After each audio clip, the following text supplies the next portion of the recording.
ಪ್ರದೀಪ್ ಕುಮಾರ್ ಪಾಲಿಗೆ ಜೀವನದಲ್ಲಿ ಇಷ್ಟು ದೊಡ್ಡ ತಿರುವು ಕೂಡ ಒಂದು ದಿನ ಬರಲಿದೆ ಅಂತ ಬಹುಶಃ ಅವರು ಊಹೆ ಮಾಡಿರ್ಲಿಕ್ಕೆ ಸಾಧ್ಯನೇ ಇಲ್ಲ. ದೇಶದ್ರೋಹದ ಆರೋಪದಲ್ಲಿ ಜೈಲ್ ಸೇರಿದ ವ್ಯಕ್ತಿ ಮುಂದೊಂದು ದಿನ ನ್ಯಾಯಾಧೀಶನಾಗೋದು ಸಿನಿಮಾದಲ್ಲಿ ಮಾತ್ರ ಸಾಧ್ಯ ಅಂತ ಯಾರಾದ್ರೂ ಹೇಳ್ಬೋದು.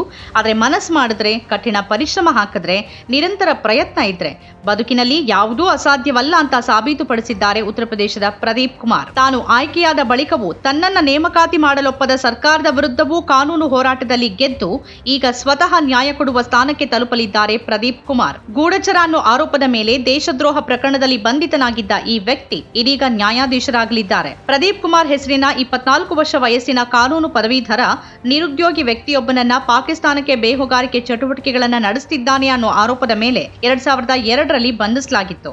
ದೇಶದ್ರೋಹ, ಕ್ರಿಮಿನಲ್ ಪಿತೂರಿ ಮತ್ತು ಅಧಿಕೃತ ರಹಸ್ಯ ಕಾಯ್ದೆಯ ವಿವಿಧ ನಿಬಂಧನೆಗಳ ಆರೋಪ ಹೊರಿಸಲಾಗಿತ್ತು.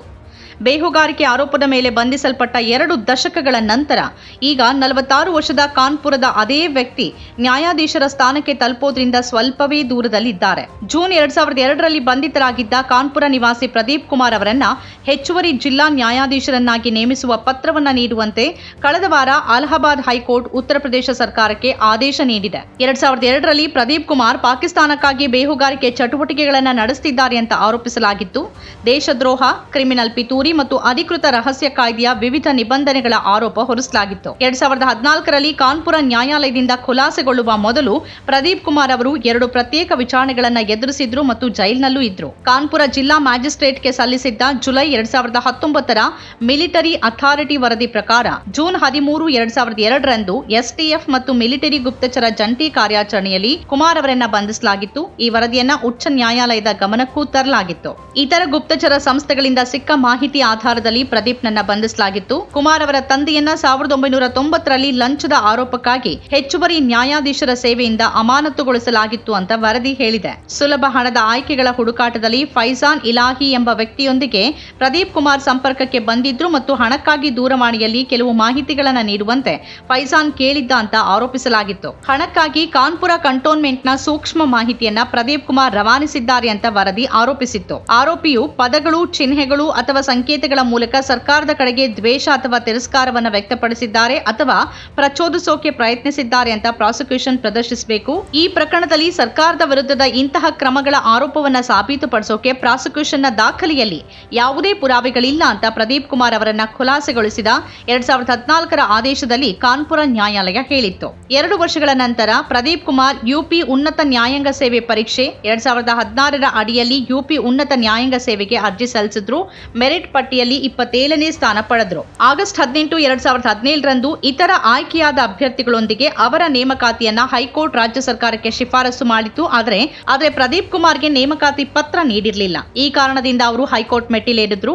ಆಗಸ್ಟ್ 2017ರಲ್ಲಿ ರಾಜ್ಯ ಸರ್ಕಾರ 2 ವಾರಗಳಲ್ಲಿ ರಾಜ್ಯಪಾಲರಿಗೆ ವಿಷಯ ಮಂಡಿಸೋಕೆ ಮತ್ತು ಸಂಬಂಧಿತ ಅಧಿಕಾರಿಗಳೊಂದಿಗೆ ಸಮಾಲೋಚಿಸಿದ ನಂತರ ಮುಂದಿನ ತಿಂಗಳ ಒಳಗೆ ಅಭಿಪ್ರಾಯವನ್ನ ಪಡೆಯುವಂತೆ ಹೈಕೋರ್ಟ್ ಸೂಚಿಸಿತು. ಅಗತ್ಯವಿದ್ದರೆ ನೇಮಕಾತಿ ಪ್ರಕ್ರಿಯೆ ಮುಂದುವರಿಸುವಂತೆ ನ್ಯಾಯಾಲಯ ರಾಜ್ಯಕ್ಕೆ ಸೂಚನೆ ನೀಡಿತ್ತು. ಹೆಚ್ಚುವರಿಯಾಗಿ ನ್ಯಾಯಾಲಯ ತನ್ನ ಉದಾಸೀನ ಧೋರಣೆ ಮತ್ತು ಅರ್ಜಿದಾರರ ನೇಮಕಾತಿಗೆ ಸಂಬಂಧಪಟ್ಟಂತೆ ಅದರ ಶಿಫಾರಸಿನ ಮೇರೆಗೆ ಕಾರ್ಯನಿರ್ವಹಿಸೋಕೆ ವಿಳಂಬಕ್ಕಾಗಿ ರಾಜ್ಯಕ್ಕೆ 10 ಲಕ್ಷ ರೂಪಾಯಿ ವೆಚ್ಚವನ್ನ ವಿಧಿಸಿತು.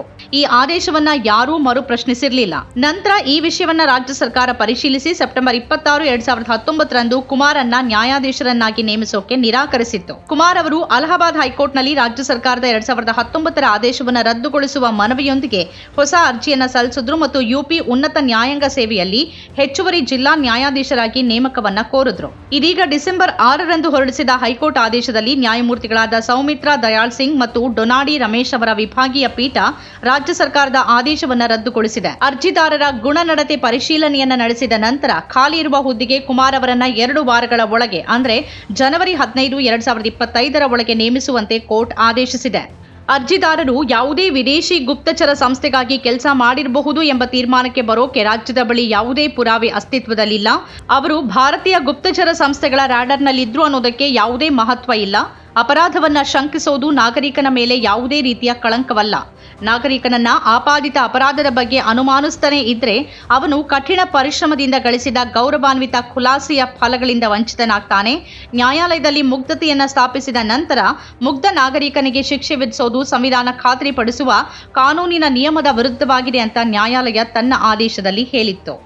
ಸ್ವತಂತ್ರ ಪತ್ರಿಕೋದ್ಯಮ ಇಂದಿನ ತುರ್ತು. ಅದನ್ನು ವಾರ್ತಾ ಭಾರತಿ ಮಾಡ್ತಾ ಇದೆ. ನಮ್ಮ ಚಾನಲನ್ನು ಸಬ್ಸ್ಕ್ರೈಬ್ ಮಾಡೋದ್ರ ಜೊತೆಗೆ ಬೆಲ್ ಐಕಾನ್ ಒತ್ತಿ ನಮ್ಮನ್ನು ಬೆಂಬಲಿಸಿ. ಹಾಗೆ ನಮ್ಮ ಕಾರ್ಯಕ್ರಮಗಳನ್ನು ಲೈಕ್ ಮಾಡಿ, ಕಮೆಂಟ್ ಮಾಡಿ, ಅದನ್ನು ಬೇರೆಯವ್ರಿಗೂ ಕೂಡ ಶೇರ್ ಮಾಡಿ. ಹೀಗೆ ನೀವು ಮಾಡಿದಾಗ ನಮ್ಮ ಚಾನಲ್ ಮತ್ತಷ್ಟು ಜನರಿಗೆ ತಲುಪತ್ತೆ. ಆ ಮೂಲಕ ನಮಗೆ ಸಹಕಾರ ಆಗುತ್ತೆ. ಇದು ನೀವು ಯಾವುದೇ ಖರ್ಚಿಲ್ಲದೆ ಮಾಡಬಹುದಾದ ಸಹಕಾರ. ಧನ್ಯವಾದ.